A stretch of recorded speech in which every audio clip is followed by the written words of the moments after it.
بسم اللہ الرحمن الرحیم۔ السلام علیکم عزیز طالبات اردو کے لیکچر نمبر 18 کے ساتھ اردو کی معلمہ آپ کو خوش آمدید کہتی ہیں۔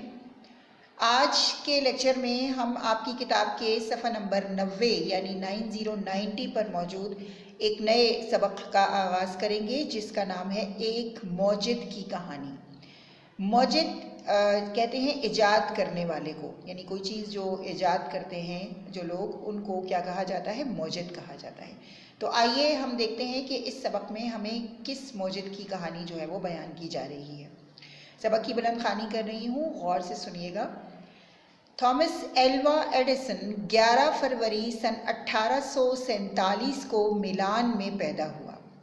میلان امریکہ کی ریاست اوہیو میں ایک جگہ کا نام ہے۔ اگرچہ وہ اسکول میں اچھا طالب علم ثابت نہ ہوا، لیکن زندگی بھر اس کی ماں کی عمدہ تربیت اس کے کام آئی۔ شروع ہی سے اسے نت نئے تجربات کرنے کا شوق تھا۔ اپنے گھر کے تہہ خانے میں اس نے ایک چھوٹی سی تجربہ گاہ بنا رکھی تھی۔ ریل گاڑیوں پر اخبار فروخت کر کے وہ اپنا گزر بسر کرتا تھا۔ پھر ایک پرانی مشین خرید کر ریل گاڑی میں ہی اخبار چھاپنے شروع کر دیے۔ ایک روز اتفاق سے اس کی تجربہ گاہ میں فاسفورس کی ایک ڈلی فرش پر گر پڑی اور چلتی گاڑی میں آگ لگ گئی۔ گارڈ نے غصے میں آ کر یہ تجربہ گاہ اور پریس اور سارا سامان اگلے اسٹیشن پر اٹھا کر پھینک دیا اور ایڈیسن کے کان بھی اینٹھے۔ بیچارہ اسی وجہ سے باقی تمام عمر کانوں میں تکلیف محسوس کرتا رہا۔ ایڈیسن نے اس واقعے سے ہمت نہیں ہاری۔ اسے ایک ریلوے اسٹیشن پر ٹیلی گرافی سیکھنے کا موقع مل گیا اور پھر وہ ٹیلی گراف آپریٹر کی حیثیت سے ملازم ہو گیا۔ وہ نہایت اچھا آپریٹر ثابت ہوا۔ رات کو وہ ڈیوٹی دیتا اور دن بھر اپنے تجربات میں گم رہتا تھا۔ اس کا کام یہ تھا کہ وہ ہر گھنٹے ایک دوسرے ریلوے ملازم کو سگنل بھیجتا تھا۔ اس نے آسانی کے لیے سگنل بھیجنے والا ایک ایسا آلہ ایجاد کر لیا جو خود بخود کام کرتا تھا۔ پیغامات وصول کرنے کے لیے بھی اس نے ایک خودکار ریکارڈ تیار کیا۔ اسی آلے سے اسے فوٹوگراف بنانے کا خیال آیا۔ سن 1869 میں ایڈیسن نے ایک ایسا آلہ ایجاد کیا جو ووٹ شمار کرتا تھا۔ پھر اس نے ایک ٹیپ مشین بنائی۔ قدرت نے اسے ہر میدان میں کامیابی عطا کی۔ اتفاق سے اسے نیو یارک پہنچنے کا موقع مل گیا۔ وہ کام کی تلاش میں ایک ایسی کمپنی میں جا پہنچا جو بجلی کے ایک آلے کے ذریعے اپنے گاہکوں کو منڈی کے بھاؤ بھیجا کرتی تھی۔ وہ دفتر میں بیٹھا ہوا تھا کہ ان کی مشین خراب ہو گئی، لیکن ایڈیسن نے جلد ہی اسے درست کر دیا۔ اس واقعے کے بعد اسے مینیجر مقرر کر دیا گیا۔ اکتوبر سن 1869 میں ایڈیسن نے ایک انجینئر کے ساتھ مل کر ٹیلی گراف کی ایک نئی مشین ایجاد کی جسے ایک کمپنی خریدنا چاہتی تھی۔ ایڈیسن اپنے خیال میں اس کے لیے $5000 مانگنا چاہتا تھا، لیکن ہمت نہیں پڑتی تھی۔ خدا کا کرنا یہ ہوا کہ کمپنی نے خود ہی اسے $40,000 دے دیے۔ اتنی زیادہ رقم پا کر اس کی خوشی کی انتہا نہ رہی اور وہ بے ہوش ہوتے ہوتے بچا۔ یہ بات اس نے اپنے حالات زندگی میں خود لکھی ہے۔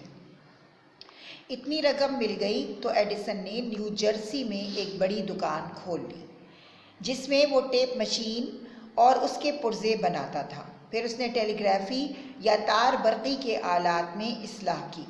سن 1876 میں یہ تمام کاروبار چھوڑ کر اس نے فلور پارک میں اپنا مشہور و معروف تجربہ گاہ اور ورکشاپ کی بنیاد ڈالی۔ یہاں اس نے سب سے پہلے گراہم بیل کے ایجاد کیے ہوئے ٹیلی فون کو بہتر بنایا جس سے آواز زیادہ صاف سنائی دینے لگی۔ سن 1877 میں اس نے فوٹوگراف ایجاد کیا۔ دنیا اس آلے کو دیکھ کر دنگ رہ گئی۔ لوگ اسے جادوگر کہنے لگے۔ اتنے آلے ایجاد کر دینے کے بعد ایڈیسن نے بجلی کی روشنی کی طرف توجہ دی۔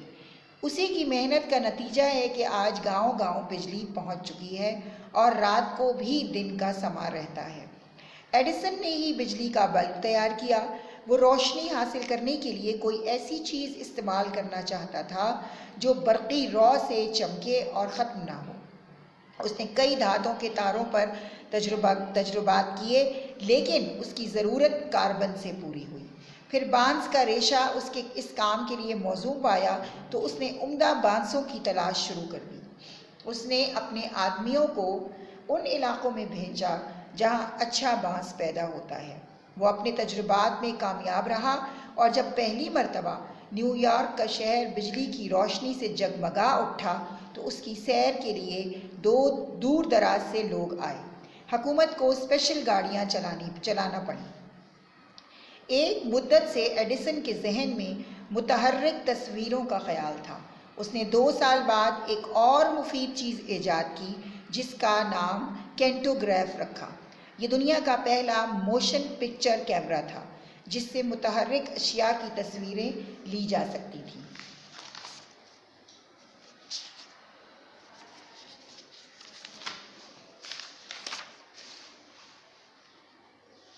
اس کے بعد کینٹوسکوپس ایجاد ہوا جو موجودہ سینما کی طرف پہلا قدم تھا۔ یہ ایڈیسن کی محنت کا ثمر ہے کہ آج ہم سینما کی تفریح سے دل بہلاتے ہیں۔ ایڈیسن نے وائرلیس پر بھی کچھ تجربے کیے تھے اور ایسا انتظام کر لیا تھا جس کی مدد سے چلتی گاڑیوں تک پیغامات بھیجے جا سکتے تھے۔ اس نے ایکس رے کا ایک ایسا آلہ ایجاد کیا جسے جراحی میں استعمال کیا گیا۔ پہلی جنگ عظیم کے دوران اس نے اپنے ملک یعنی امریکہ کی بحری فوج کے لیے تقریباً 40 مفید چیزیں ایجاد کی۔ ایڈیسن کی ایجادوں کی فہرست خاصی لمبی ہے۔ خود اس نے اپنی زندگی میں 1300 ایجادات رجسٹر کرائیں۔ شاید ہی کوئی میدان ہو جس میں اس نے تجربے نہ کیے ہوں۔ اس کی زندگی کا آخری دن 18 اکتوبر سن 1931 تھا۔ اس وقت بھی وہ تحقیقات اور تجربات میں مصروف تھا۔ ملک و قوم نے اس کی قدر کی اور اس کو اپنا محسن جانا۔ ایڈیسن کو خود بھی اپنی ایجادات سے مالی فائدہ پہنچا۔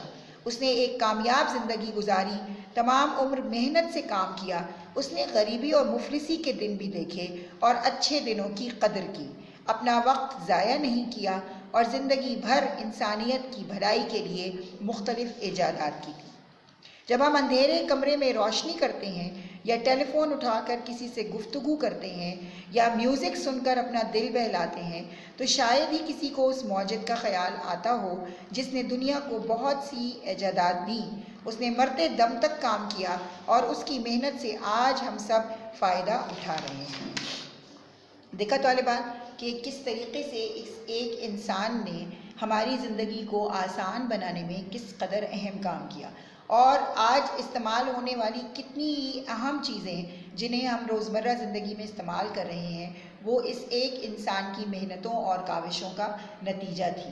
یعنی اس کی محنت نے آج ہماری زندگی کو کتنا آسان اور سہل بنا دیا ہے کہ اس نے اپنے بچپن، اپنی جوانی اور اپنے بڑھاپے تینوں ادوار کو ضائع نہیں ہونے دیا، بلکہ ان تینوں ادوار میں اس نے محنت اور لگن سے کام کر کے دنیا کو وہ فائدہ پہنچایا جس سے دنیا تقریباً اگر یہ کہا جائے کہ قیامت تک فائدہ اٹھاتی رہے گی تو یہ بالکل بھی بے جا نہیں ہوگی، کیونکہ جس قدر ایجادات آپ نے دیکھی کہ اس سبق میں آپ کو بتائی گئی ہیں، ان تمام ایجادات پر مزید آگے تجربات ہو رہے ہیں اور ان سے اور مزید جو ہے وہ کامیابیاں حاصل کی جا رہی ہیں۔ تو انسان کو ہمیشہ یہی چاہیے کہ وہ اپنی محنت اور لگن سے جو ہے وہ کام کرتا رہے۔ نتائج جو ہے وہ انشاءاللہ ضرور اچھے آتے ہیں اگر آپ محنت کریں، اگر آپ اپنے آپ کو محنت کی طرف راغب رکھیں۔ تو نتائج کا اللہ تعالیٰ نے خود ذمہ لیا ہے اور اللہ تعالیٰ خود انسان کو اس کا اچھا نتیجہ جو ہے وہ دیتا ہے۔ آئیے اب اس سبق میں جو ہے استعمال ہونے والے نئے الفاظ اور ان کے معنی دیکھ لیتے ہیں۔ یہ دیکھیے طالبات، آپ کو بورڈ پر جو ہے اس سبق میں استعمال ہونے والے نئے الفاظ اور ان کے معنی جو ہے وہ نظر آ رہے ہوں گے۔ سب سے پہلا لفظ دیکھیے موجد، اس کا معنی میں نے آپ کو بتایا تھا، ایجاد کرنے والا۔ پھر استقلال، استقلال کہتے ہیں مضبوطی کو، جمع رہنا، کسی چیز کے اوپر مضبوطی سے جمے رہنا۔ برقی رو، برقی رو کہتے ہیں بجلی کی لہر کو۔ متحرک حرکت سے نکلا ہے، جس کا مطلب کیا ہے؟ حرکت کرنے والا۔ جراحی، جراحی کہتے ہیں چیر پھاڑ کو، یعنی اردو میں اس کا لفظی معنی چیر پھاڑ ہے، جسے آپ انگلش میں سرجری بھی کہتے ہیں، یہ ہے جراحی۔ موشن پکچر، حرکت کرتی ہوئی تصویر۔ موشن پکچر سے مراد جسے آپ ویڈیو فلم یا ویڈیو کہتے ہیں، جیسے اس وقت آپ یہ ویڈیو دیکھ رہی ہیں تو یہ ایک موشن پکچر ہے، تو یہ موشن پکچر کا صحیح ترجمہ ہے۔ ثمر کہتے ہیں پھل کو۔ محسن احسان کرنے والا، ضائع کرنا، برباد کرنا۔ گزر بسر گزارا کرنا۔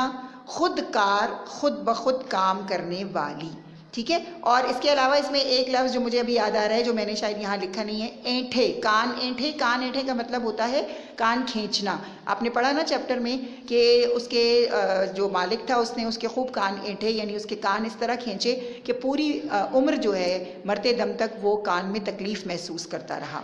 تو یہ تھے اس سبق سے متعلقہ الفاظ معنی جو آپ نے دیکھ لیے ہیں۔ اب اس کی مشق میں جو ہے وہ کیا کیا کام شامل ہے؟